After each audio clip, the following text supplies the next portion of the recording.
Namaskaram, my dear ones. ഞാൻ Nishanth Reghunath and welcome to a new video from KYDU. Right. അപ്പോൾ നമ്മൾ so far എന്താണ് PGBP, chargeability, എങ്ങനെയാണ് normal provisions പ്രകാരം sections 30 to 37 വെച്ച് deductions consider ചെയ്ത് and sections 38 and 40, 40A അങ്ങനെ കുറച്ച് ഡിസലവൻസസ് എല്ലാം കൺസിഡർ ചെയ്ത് എങ്ങനെയാണ് PGBP ടാക്സബിൾ പ്രോഫിറ്റ് കണ്ടുപിടിക്കുന്നത് കണ്ടു അല്ലേ സാറേ? അതെ സാറേ. അപ്പോ ചാർജബിലിറ്റി കണ്ടു, അതിന്റെ കൂടെ ഡിഡക്ഷൻസ്, അത് കഴിഞ്ഞു ഡിസലവൻസസ്, അങ്ങനെ PGBP taxable profit taxable profit എങ്ങനെയാണ് കണ്ടുപിടിക്കുന്നത് കണ്ടു ആണോ സാറേ? അതെ സാറേ. ഇത് എല്ലാം നമ്മുടെ ജനറൽ രീതിയാണ്. അതെ യെസ് അതെ സാർ. ഇതല്ലാണ്ട് നമുക്ക് വേറെ രീതിയും കൂടി ഉണ്ടെന്ന് പറഞ്ഞു, പ്രിസംപ്റ്റീവ്. അപ്പൊ നമ്മളിപ്പോ അതിലേക്ക് പോകുന്നില്ല, മറിച്ച് നമ്മൾ ജനറൽ രീതി പ്രകാരം ബുക്സ് ഓഫ് അക്കൗണ്ട് പ്രോഫിറ്റ് മാത്രം കണ്ടുപിടിക്കലല്ല, ടാക്സ് പേബിൾ മാത്രം കണ്ടുപിടിക്കലല്ല, വേറൊരു കാര്യം കൂടെ ചെയ്യണം. അസസീസ് ഒരു പെർട്ടിക്കുലർ രീതിയിൽ അല്ലെങ്കിൽ ഒരു particular set of conditions satisfy ആണെങ്കിൽ ബുക്സ് ഓഫ് അക്കൗണ്ട്സ് എന്ന് പറഞ്ഞ സാധനം മെയിൻറ്റെയിൻ ചെയ്യണം. അതെ സാർ. ഇനി വേറൊരു സെറ്റ് ഓഫ് കണ്ടീഷൻസ് സാറ്റിസ്ഫൈ ആണെങ്കിൽ ഓഡിറ്റും ചെയ്യേണ്ടി വരും. യെസ്, അതാണ് നമ്മൾ ഈ സെക്ഷനിൽ കാണാൻ പോകുന്നത്. ഈ വീഡിയോയിൽ നമ്മൾ കാണാൻ പോകുന്നത് രണ്ട് സെക്ഷൻസ് ആണ്. Section 44 and 44AA and 44AB. ഇതാണ് ബുക്സിന് ആൻഡ് ഇതാണ് ഓഡിറ്റിന്. ഭയങ്കര സിമ്പിൾ ആണ്. ഈ വീഡിയോ കൂടിപ്പോയി ഒരു 10-12 മിനിറ്റ് ഉണ്ടാവും, അതിനപ്പുറം ഉണ്ടാവില്ല, അതിനുള്ള നമുക്ക് തീർക്കാം. ഓക്കെ, അപ്പം നമുക്ക് നമ്മുടെ സിലബസിൽ PGBP എന്ന് വരുന്ന ചാപ്റ്ററിൽ സ്പെഷ്യൽ പ്രൊവിഷൻസ് പഠിക്കാനുള്ളത് രണ്ട് ഏരിയാസ് ആണ്. ഒന്ന് ബുക്സ് ഓഫ് അക്കൗണ്ട്സിന്റെ ഏരിയ, അതാണ് 44A ആൻഡ് AB. പിന്നെ രണ്ടാമതാണ് പ്രിസംപ്റ്റീവ് ടാക്സേഷന്റെ ഏരിയ, അത് 44AD, ADA ആൻഡ് AE. ഇത് നമ്മൾ ഓൾറെഡി കവർ ചെയ്തു 43C ആണ്, ഇനി പറയുന്നില്ല. സ്പെഷ്യൽ പ്രൊവിഷൻസിൽ ബുക്സ് ഓഫ് അക്കൗണ്ട്സിന്റെ ഒരു ഏരിയ ഉണ്ട്, പ്രിസംപ്റ്റീവ് ടാക്സേഷൻ ഉണ്ട്. ഇത് നമ്മൾ അടുത്ത വീഡിയോയിൽ കാണും. നമുക്ക് അത് ഏരിയയിലേക്ക് കിടക്കാം. ബുക്സ് ഓഫ് അക്കൗണ്ട്സിന്റെ ഞാൻ പറഞ്ഞല്ലോ, 44A ബുക്സ് മെയിൻറ്റെയിൻ ചെയ്യാനുള്ള റൂൾസ്, 44AB ഈ പറഞ്ഞ ബുക്സ് ഓഫ് അക്കൗണ്ട്സ് ഓഡിറ്റ് ചെയ്യാനുള്ള റൂൾസ് ആണ്. വളരെ സിമ്പിൾ ആട്ടോ സാർ. ഇവിടെ പറയുന്നത് എങ്ങനെയാന്ന് വെച്ച് കഴിഞ്ഞാൽ, ഇങ്ങനെയാണ് ഇൻകം ടാക്സ് ആക്ട് പറയുന്നത്. അതായത് നിങ്ങൾക്ക് ഞങ്ങളൊരു ലിമിറ്റ് തരാം. ലിമിറ്റ് ചിലപ്പോൾ ടേൺ ഓവറിന്റെ ബേസിലാവും, ഗ്രോസ് റവന്യൂവിന്റെ ബേസിലാവും, പിന്നെ ഇതിന്റെ ബേസിൽ ലിമിറ്റ് തരും. ഇൻകം ടാക്സ് ലിമിറ്റ് വരും.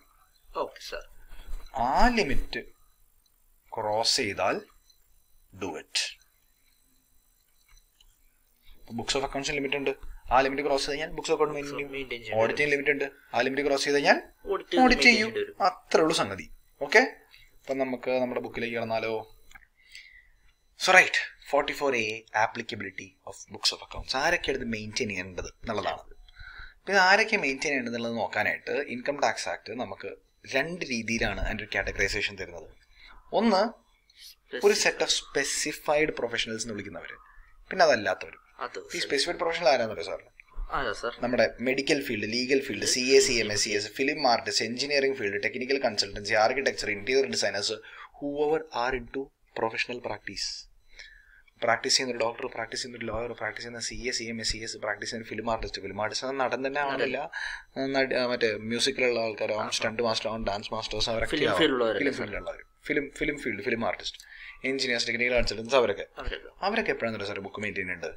അവരുടെ ഗ്രോസ് റവന്യൂ ഒരു കൊല്ലത്തേക്ക് 1.5 ലക്ഷം കിടക്കുമ്പോൾ 1.5 ലാക്സിന് മുകളിലേക്ക് അവർക്ക് ഗ്രോസ് റവന്യൂ കടന്നു കഴിഞ്ഞാൽ ബുക്സ് ഓഫ് അക്കൗണ്ട്സ് വേണ്ടി ചെയ്യണം. പ്രീവിയസ് ഇയറിലല്ല, in all 3 preceding previous years, 3 വർഷങ്ങളിൽ അടുപ്പിച്ച് അവരുടെ ഗ്രോസ് റവന്യൂ 1.5 ലക്ഷം കടന്നു കഴിഞ്ഞാൽ അവർ ബുക്സ് ഓഫ് അക്കൗണ്ട്സ് മെയിൻറ്റെയിൻ ചെയ്യണം.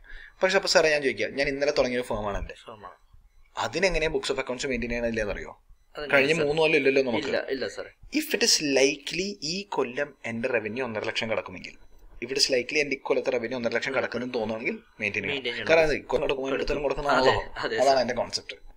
ഇനി ബാക്കിയുള്ളവർക്കാണെങ്കിൽ എങ്ങനെയാണ്? അതർ വേറെ ബിസിനസ് ആണ്, പ്രൊഫഷണൽസ് ഒന്നും അല്ല, നമ്മുടെ അടുത്തുള്ള ഒരു കട എങ്ങനെയാണ്? Depends on the SC. Individual HUF ആണോ അതോ ബാക്കിയുള്ള ഇൻഡിവിജ്വൽ HUF ആയാലും അതേഴ്സ് ആയാലും the limit is not based on gross receipts alone, it's based on profit or gross revenue. ഇപ്പോൾ ഇൻഡിവിജ്വൽ ആണെങ്കിൽ 2.5 ലക്ഷം മുകളിൽ പ്രോഫിറ്റ് ഉണ്ടോ? എങ്ങനെ? കഴിഞ്ഞ 3 വർഷങ്ങളിലല്ല, in any of the 3 preceding previous years. കഴിഞ്ഞ 3 വർഷങ്ങളുണ്ട്, ഏതെങ്കിലും ഒരു വർഷത്തിൽ 2.5 ലക്ഷത്തിന് മുകളിലേക്ക് പ്രോഫിറ്റ് ഉണ്ടോ? തീർച്ചയായിട്ടും നിങ്ങൾ ബുക്സ് ഓഫ് അക്കൗണ്ട്സ് മെയിൻറ്റെയിൻ ചെയ്യണം. ബാക്കിയുള്ളവരാണെങ്കിൽ കഴിഞ്ഞ 3 വർഷങ്ങളിൽ ഏതെങ്കിലും ഒരു വർഷം 1,20,000 രൂപയുടെ മുകളിലേക്ക് നിങ്ങൾക്ക് പ്രോഫിറ്റ് പോയി കഴിഞ്ഞാൽ, അല്ലെങ്കിൽ ടേൺ ഓവറിലേക്ക് കിടക്കുന്നുണ്ട്. പ്രോഫിറ്റ് മാത്രം പറയാം സാറേ. പ്രോഫിറ്റ് പോയി കഴിഞ്ഞാൽ തീർച്ചയായിട്ടും ബുക്സ് ഓഫ് അക്കൗണ്ട്സ് മെയിൻറ്റെയിൻ ചെയ്യേണ്ടി വരും. ഇനി ടേൺ ഓവർ കേസ് ആണെങ്കിലോ, ഇൻഡിവിജ്വൽസിന് 25 ലക്ഷവും ബാക്കിയുള്ളവർക്ക് 10 ലക്ഷം. കഴിഞ്ഞ 3 വർഷങ്ങളിൽ ഏതെങ്കിലും ഒരു വർഷം. ക്ലിയർ ആണല്ലോ സാറേ? പ്രത്യേകിച്ച് ഡൗട്ട് ഒന്നുമില്ലല്ലോ അല്ലേ? അപ്പോ ഒന്നും കൂടെ പറയാനാണെങ്കിൽ, സ്പെസിഫൈഡ് പ്രൊഫഷണൽസിന് 1.5 ലക്ഷത്തിന് മുകളിലേക്ക് ഗ്രോസ് റവന്യൂ പോകുന്നു എപ്പോൾ? In any of the 3 years immediately preceding the previous year. അപ്പോൾ നമ്മുടെ ഇപ്പോഴത്തെ പ്രീവിയസ് ഇയർ എന്ന് പറയുന്നത് 22-23 ആണ്. ഇപ്പൊ 22-23യുടെ മുമ്പുള്ള 3 വർഷങ്ങൾ. അപ്പൊ 22-23 എടുത്തു കഴിഞ്ഞാൽ, അതാണ് നമ്മുടെ previous year. Previous year 21-22, 20-21 and 19-20. ഈ 3 വർഷങ്ങളിലും 1.5 ലക്ഷം കടന്നാൽ തീർച്ചയായിട്ടും എടുക്കേണ്ടി വരും. പ്രൊഫഷണൽസ് ബുക്സ് മെയിൻറ്റെയിൻ ചെയ്യണം. ഇനി ഇക്കൊല്ലം തുടങ്ങിയതാണെങ്കിൽ ഇവിടെ ലൈക്ലി, ഈ പ്രീവിയസ് ഇയറിൽ ലൈക്ലി ആണ് 1.5 ലക്ഷം കിടക്കുമെങ്കിൽ ഇക്കൊല്ലം മെയിൻറ്റെയിൻ ചെയ്യണം. ഇൻഡിവിജ്വൽസിനും HUFനും എങ്ങനെയാണ്? 3 വർഷം വേണ്ട, അതിൽ ഏതെങ്കിലും ഒരു വർഷം ഈ പറഞ്ഞ നിർബന്ധമായിട്ട് മെയിൻറ്റെയിൻ ചെയ്യേണ്ടി വരും. ഓക്കെ. ഇനി ഈ പറഞ്ഞ സ്പെസിഫൈഡ് പ്രൊഫഷണൽസ് സാറേ ഒരു സെറ്റ് ഓഫ് ബുക്സ് മെയിൻറ്റെയിൻ ആയിട്ടുള്ളത്. ഇതാണ് അവർ മെയിൻറ്റെയിൻ ചെയ്യേണ്ട set of books. Cash book, journal, ledger, carbon copies of all bills, original bill of expenditure if അല്ല ഓഫ് ആണ്ടത്. In case of medical practitioner ആണെങ്കിൽ ആളുടെ ഡെയിലി വരുന്ന പേഷ്യൻസിന്റെ രജിസ്റ്റർ, ആ പുള്ളി മെയിൻറ്റെയിൻ ചെയ്യുന്ന മരുന്നിന്റെ സ്റ്റോക്ക് രജിസ്റ്റർ, ഇത്രയും കാര്യങ്ങൾ മെയിൻറ്റെയിൻ ചെയ്യണം. Next audit. കണ്ട, സിമ്പിൾ ആയിട്ട് ഫസ്റ്റ് കാര്യം കഴിഞ്ഞു. ഞാൻ പറയാം 10 മിനിറ്റ് തീരുന്ന 7 മിനിറ്റായി. എങ്ങനെയാണ് ഓഡിറ്റ് ആപ്ലിക്കബിൾ ആവുന്നത്? പ്രൊഫഷണൽസിനാണെങ്കിൽ, നേരത്തെ പറഞ്ഞ ആൾക്കാരാണെങ്കിൽ ഇതിന് 3 preceding years ഒന്നുമില്ല സാറേ. കഴിഞ്ഞ വർഷം എവിടെയും കഴിഞ്ഞ വർഷം മാത്രമേ ഉള്ളൂ. 50 ലക്ഷത്തിന് മുകളിൽ റവന്യൂ ഉണ്ടോ? ഓഡിറ്റ്. സാറേ നമ്മുടെ ഫേമിന് കഴിഞ്ഞ പ്രീവിയസ് 22-23 50 ലക്ഷത്തിന് മുകളിൽ ടേൺ ഓവർ വന്നു കഴിഞ്ഞാൽ നമ്മൾ ഓഡിറ്റ് ചെയ്യണം. ഇനി അതേഴ്സ് ആണെങ്കിൽ അവിടെ ഒരു ഹൈലൈറ്റ് നോക്കണം. ഗവൺമെന്റ് കഴിഞ്ഞ, ഇത് പണ്ടുണ്ടായിരുന്നില്ല, എനിക്ക് തോന്നുന്നു 3-4 കൊല്ലം മുമ്പ് കൊണ്ടൊരു എംപ്ലോയ്മെന്റ്. ക്യാഷ് എക്സ്പോഷർ എന്ന് പറഞ്ഞു കഴിഞ്ഞാൽ എൻ്റെ മുഴുവൻ ട്രാൻസാക്ഷൻസ്, ഇപ്പം ഞാൻ എൻ്റെ കച്ചവടം ചെയ്യുന്നു, എനിക്ക് ഇൻകം വരുന്നതിൽ എത്ര ഞാൻ ലിക്വിഡ് ക്യാഷ് മേടിക്കുന്നു, അല്ലെങ്കിൽ എൻ്റെ എക്സ്പെൻസസ് വരുന്നു, എക്സ്പെൻസസിൽ ഞാൻ എത്ര ലിക്വിഡ് ക്യാഷ് ആയിട്ട് സെറ്റിൽ ചെയ്യുന്നു. അതായത് എൻ്റെ ട്രാൻസാക്ഷൻസിൽ എത്ര ക്യാഷ് മോഡിൽ നടക്കുന്നുണ്ട്. അപ്പം എനിക്ക് മൊത്തം ട്രാൻസാക്ഷൻസിൻ്റെ 5% താഴെയാണ് ക്യാഷ് എക്സ്പോഷർ. സോ എനിക്ക് ഞാൻ 100 രൂപയ്ക്ക് കച്ചവടം ചെയ്തു, 98 രൂപ ഞാൻ ബാങ്ക് ടു ബാങ്ക് മേടിച്ചു, 2 രൂപ ക്യാഷ് മേടിച്ചു. അത് ക്യാഷ് എക്സ്പോഷർ 2% ആണ്. ഓക്കെ. അല്ലെങ്കിൽ എൻ്റെ ചെലവുകൾ നടത്താണ്, എനിക്ക് 200 രൂപ ചെലവുണ്ട്. 200 രൂപ ചെലവിൽ ഞാൻ 150 രൂപ ബാങ്കും 50 രൂപ ക്യാഷും മേടിച്ചു. അപ്പൊ എന്താ 25% ക്യാഷ് എക്സ്പോഷർ ആയി അല്ലേ?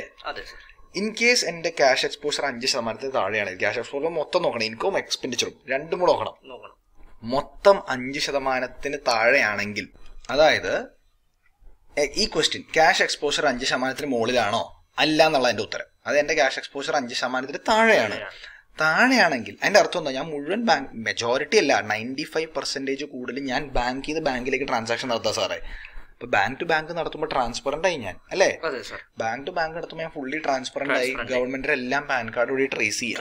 അപ്പൊ അങ്ങനെയെങ്കിൽ എന്നെ ഓഡിറ്റ് ചെയ്യണമെങ്കിൽ 10 കോടിയുടെ മുകളിൽ പോയി എന്നെ ഓഡിറ്റ് ചെയ്താൽ മതി. ഓക്കെ. ഇനി അല്ല, എന്റെ ക്യാഷ് എക്സ്പോഷർ 5% കൂടുതലുണ്ടെങ്കിലോ 1 കോടിയുടെ മുകളിൽ എന്റെ റവന്യൂ പോയാൽ എന്നെ ഓഡിറ്റ് ചെയ്യണം. ഇപ്പൊ ജനറലി ടാക്സ് ഓഡിറ്റ് വേണോ വേണ്ടോ തീരുമാനം 1 കോടിയാണ്. 1 കോടിയുടെ മുകളിൽ ഇൻകം വന്നാൽ, ഗ്രോസ് റവന്യൂ വന്നാൽ എന്നെ ഓഡിറ്റ് ചെയ്യണം. പക്ഷേ ഞാനൊരു 8 കോടി റവന്യൂ എനിക്ക് വന്നു, പക്ഷേ 7.99 crores ഞാൻ ഇത് കൂടെ മേടിച്ചു. ഏതാണ്? ബാങ്കിൽ കൂടെ. ഫുൾ ബാങ്ക് ആണ്. എന്റെ എക്സ്പെൻസസ് എനിക്കൊരു 6 crore വന്നു.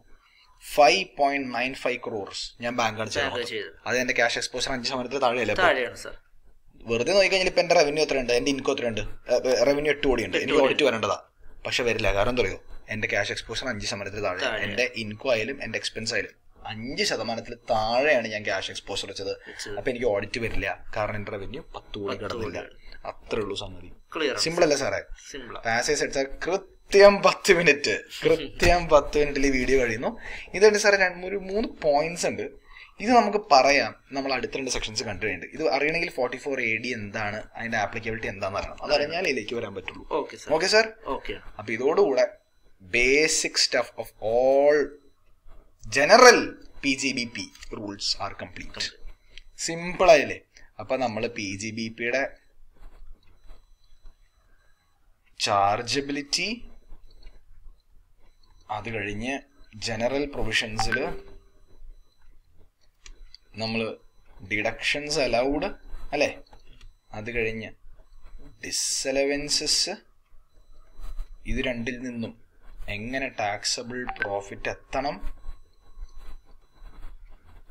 ഇത് രണ്ടും കഴിഞ്ഞ് ആരൊക്കെ ബുക്സ് ഓഫ് അക്കൗണ്ട്സ്